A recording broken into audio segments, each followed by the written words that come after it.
சரிங்க, ஒரு வேளை திவாகர் வந்து ஒடுக்கப்பட்ட சாதியை சேர்ந்தவராக இருக்காருன்னு வச்சுக்கோங்க.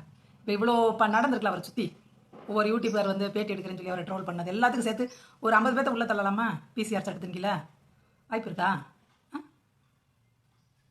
ஒருத்தர் வந்து ஒடுக்கப்பட்டவராக இருந்தால் ஒன்றுமே பேசிடக்கூடாது. எது பேசினாலும் அதைத்தான் பேசணும் அப்படி கொண்டு போயிடணும். ஆனால் வேறு பிசி கேஸ்டாக இருந்தால் என்ன வேணால் பேசிக்கலாம். சாணி எடுத்து அடிக்கலாம், கழுதை வெட்டி எடுத்து எரியலாம், முட்டை அடிக்கலாம், அழுகுனதை களி போட்டு எரியலாம், என்ன வேணால் செய்யலாம். அப்படி தானா?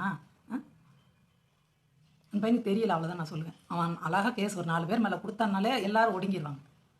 அவன் சுத்தமாக இதை கண்டுக்கிற மாட்டாங்க. அவன் அந்த பையனுக்கு தெரியல, அதுதான் நான் சொல்கிறேன். தகாதவர் அப்படின்னு ஒரு வார்த்தை என் பையன் விட்டானே வச்சுக்கிறோங்க. விட்டான். இப்போ என்ன பிசிஆர் சட்டத்தில் என்ன சொல்லியிருக்கு? இந்த ரெட்டை கோலை வந்து பயன்படுத்தக்கூடாதான்.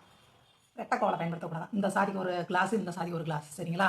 பஞ்சமி நிலம் சொல்லுவாங்கள்ல, ஒடுக்கப்பட்ட மக்களுக்குன்னு அரசாங்கத்தில் கொடுத்துருப்பாங்க. அந்த நிலத்தை வந்து வேறு சாதிக்காரங்க கைப்பற்றக்கூடாது. ஒடுக்கப்பட்டவங்களோட சாதி நிலத்தை வந்து பஞ்சமி நிலம் கவர்மெண்ட் கொடுத்த நிலத்தை வேறு யாருன்னா எடுத்துக்கிறக்கூடாது. அது பிசிஆர் சட்டத்தின் கீழே வருது. 3வது சாதியை சொல்லி திட்டுறது. கானா வினோத் என்ன நமக்கு தெரியாது. யாருக்கா தெரியுமா? பார்வையாளர்களுக்கு தெரியும், இல்லை யூடியூபனுக்கு தெரியும், எவனுக்கா தெரியுமா?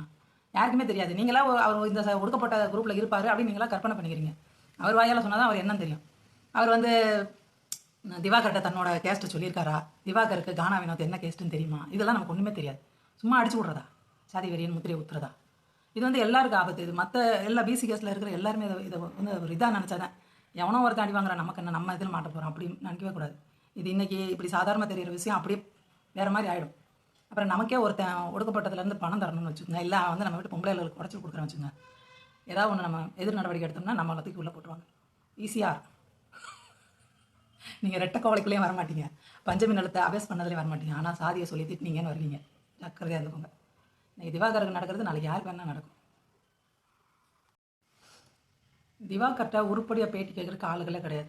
அழகாக ஒரு குழந்தைகிட்ட பேசுகிற மாதிரி அந்த மனுஷன்கிட்ட பேசினா நிறையா விஷயத்த நமக்கு தெரிஞ்சுக்கலாம். இப்போ அவர் தீண்டத்தகாதவர்னு ஒரு வார்த்தையவே சொன்னாலும் இந்த வார்த்தை உனக்கு எங்கேருந்து கிடச்சிச்சு, யார் இதை சொல்லிக்கிட்டு இருந்தா, எந்த சூழ்நிலைன்னு கேட்டோம்னா அவர் சொல்ல போகிறார்.